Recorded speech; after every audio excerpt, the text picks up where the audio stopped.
Ceux qui me connaissent, là, c'est la première fois hein, que vous me voyez sortir un texte. D'habitude, j'improvise, puis là, ce soir, je ne suis pas sûr que je vais être capable. Quand M. Fortier et Mme Gauthier ont pris rendez-vous avec moi au mois de juin, ils venaient me voir dans mon bureau, fait que je me suis dit, les deux, je me suis dit, ou bien c'est bien mauvais, ou bien c'est bien bon. Je me suis dit après coup que si ça avait été bien mauvais, ils m'auraient convoqué à leur bureau. Fait que j'en ai déduit que ça devait être bien bon. Puis effectivement. Mais il était nerveux. Mais je vous jure que c'est tout ce que je fais, tout ce que j'ai fait, en tout cas pour que vous me donniez ce prix-là, ça a été de poursuivre mes rêves de jeunesse. Moi, je m'amuse tout le temps. J'ai pas l'impression de travailler. Fait que vous êtes certains là, que vous voulez me donner ce prix-là? Parce que je peux vous nommer des dizaines de personnes là, qui le mériteraient, là, qui pourraient l'avoir, là, puis qui travaillent plus fort que moi. Comme toi.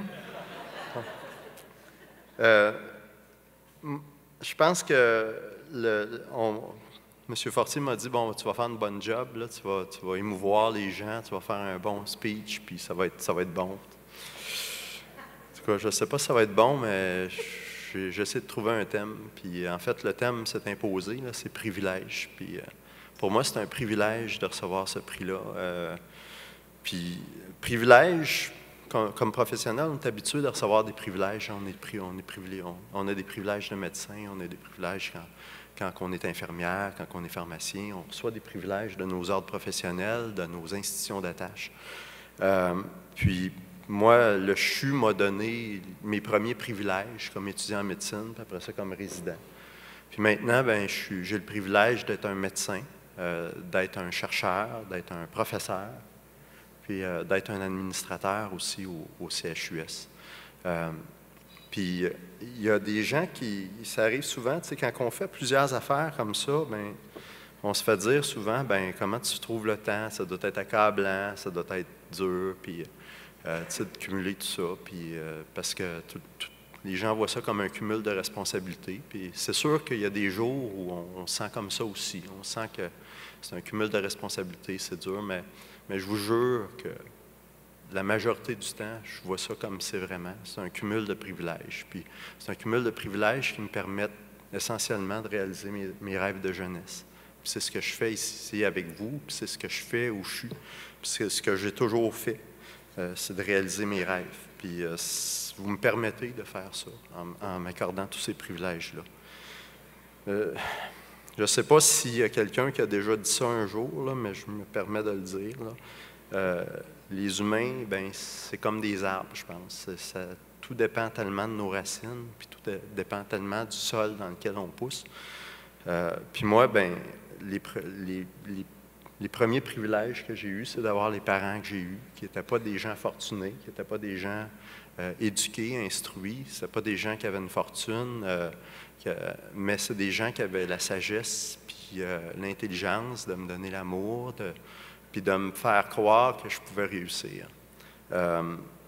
Puis, tu sais, il aurait pu facilement tomber dans le cynisme, il aurait pu facilement dire pas avoir confiance dans le monde, mais mes parents ont toujours eu confiance dans le monde, puis ils m'ont transmis cette confiance-là. Puis c'est grâce à eux, essentiellement, qu'à 45 ans, je rêve encore comme un petit gars de 13 ans.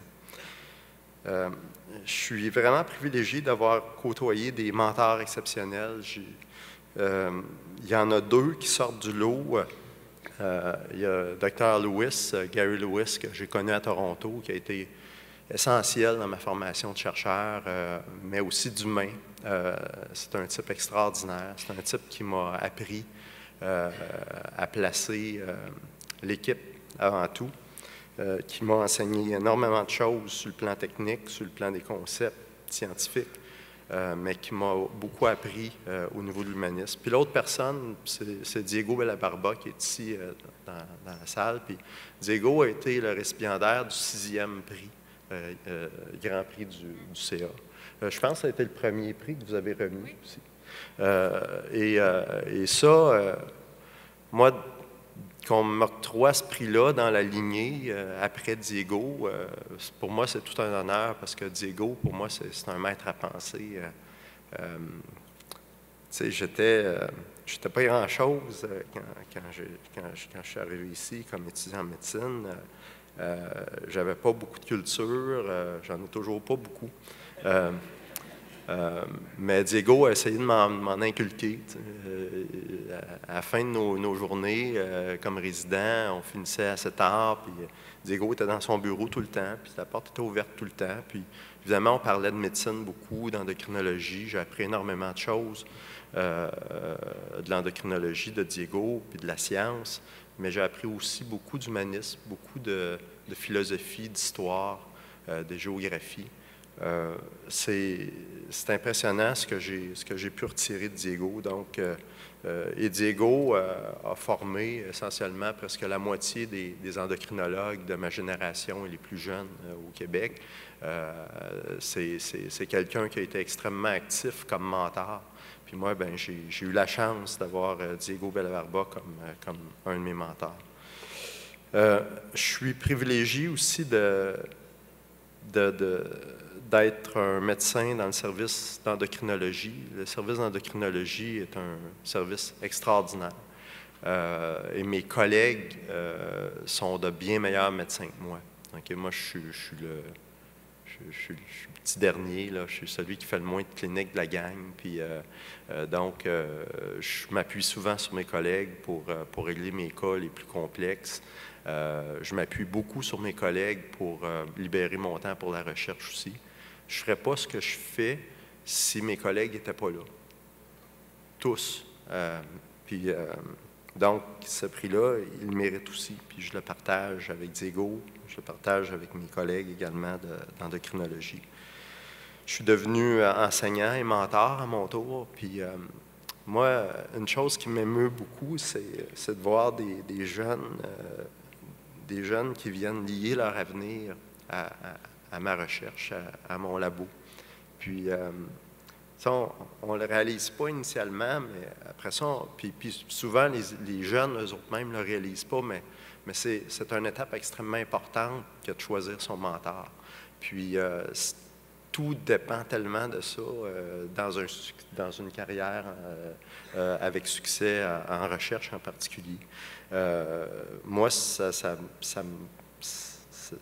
encore une fois, ça me fait me sentir privilégié d'être un enseignant où je suis. J'ai le privilège aussi d'être devenu chercheur au Centre de recherche clinique Étienne Lebel du CHU. Puis pour connaître la musique un peu, je peux vous dire qu'être chercheur, c'est un petit peu comme être un musicien. Ça donne accès à une très, très grande liberté et à une très, très grande beauté. On peut se perdre facilement, très facilement dans la complexité puis dans des technicalités. Mais si on recule un petit peu, puis si on est moindrement sensible, puis qu'on catch la simple beauté de l'ensemble, bien, on ne peut pas faire autrement que d'être ému puis que ça nous atteigne. On peut décortiquer un problème de toutes les manières possibles, imaginables, pendant des années. Ça nous paraît complexe, c'est ardu, c'est décourageant parfois. Puis après quelques années de cumul d'observations, un matin, on se réveille, puis on comprend ce qu'on n'a pas compris. Puis là, toutes les choses redeviennent simples. Puis là, on recatche l'ensemble de l'affaire. Puis c'est comme une pièce de musique qu'on a décortiquée, qu'on a désassemblée, puis qu'on a réassemblée, puis que là, on comprend toute la subtilité de l'affaire, puis on est capable de l'apprécier. J'ai le privilège, comme chercheur, d'étudier directement le fonctionnement du corps humain. On fait des expériences directement chez l'humain. Donc, il y a des gens qui prêtent leur corps à la science, littéralement. Puis il y a des gens, puis nous, on invente des nouvelles techniques, des choses qui n'existent pas ailleurs. Fait que c'est toujours étonnant de voir qu'il y a des gens qui sont prêts à être les premiers.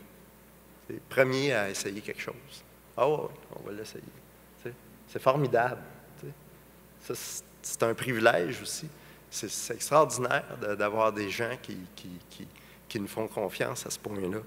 Fait que pour moi, encore une fois, ça me touche beaucoup. Puis, tu sais, on a beau travailler fort, là, mais c'est un grand privilège de recevoir ça.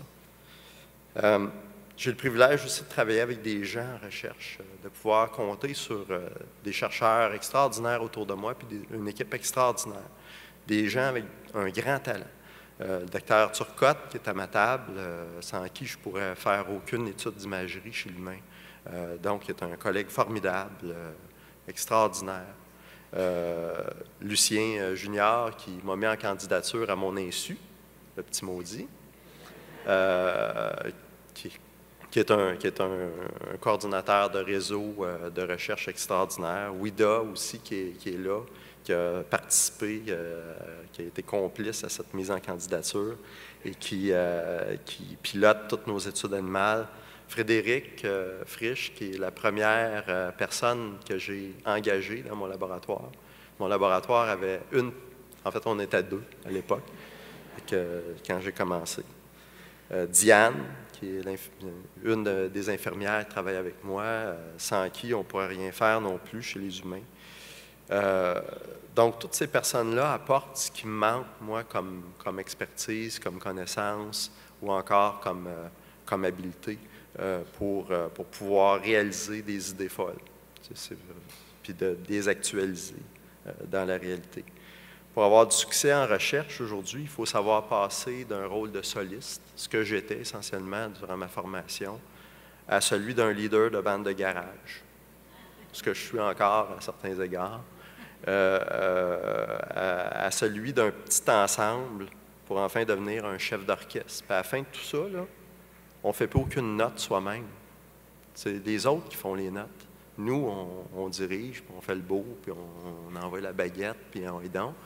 Mais dans le fond, la subtilité de l'affaire, puis la beauté de l'affaire, c'est l'orchestre qui la produit. Puis c'est cet ensemble-là qu'on célèbre, je pense, ici ce soir. C'est pour eux que le prix a été décerné, je pense, c'est autant que pour moi. J'ai le privilège, finalement, d'être un administrateur de recherche au CHU, puis moi, de travailler avec des gens qui font confiance comme ça à créer des structures de recherche pour le mieux-être des entreprises de recherche, autant au CHU qu'à la Faculté de médecine qu'au Québec, ça m'émeut aussi beaucoup. Puis ça aussi, je prends ça comme un très grand privilège, cette confiance-là. Puis au-delà des pyramides qu'on peut bâtir pour des grands centres de recherche, des pyramides, dans le fond, c'est pas très important parce que c'est des grands temples vides pour des rois morts. Ce qui compte, c'est les gens. Ce qui compte, c'est vraiment les équipes. C'est de bâtir des équipes. C'est ces équipes-là qu'on veut qui survivent, puis qu'on veut que ça soit le travail qui continue. Puis au CHU, on sent vraiment que c'est ça qui compte. Au-delà des murs, je pense que c'est les gens qui sont mis de l'avant. Puis je pense que vous assumez un leadership extraordinaire de faire une activité comme ça, comme celle de ce soir. Puis c'est très, très, très important. Puis je vous en félicite. Puis, encore une fois, je suis très privilégié d'avoir été nommé comme récipiendaire du Grand Prix. Je suis entouré de 2 enfants extraordinaires, Jeanne et Daniel, que je ne changerais pas. Il n'y a rien d'eux que je changerais. Ils me font parcourir un voyage humain extraordinaire. J'ai le support entier de leur mère, Julie Carrier, qui est une mère extraordinaire pour mes enfants. Puis j'ai voulu que Jeanne soit avec moi ce soir pour peut-être montrer ce que ça donne de poursuivre ses rêves de 13 ans à toute sa vie.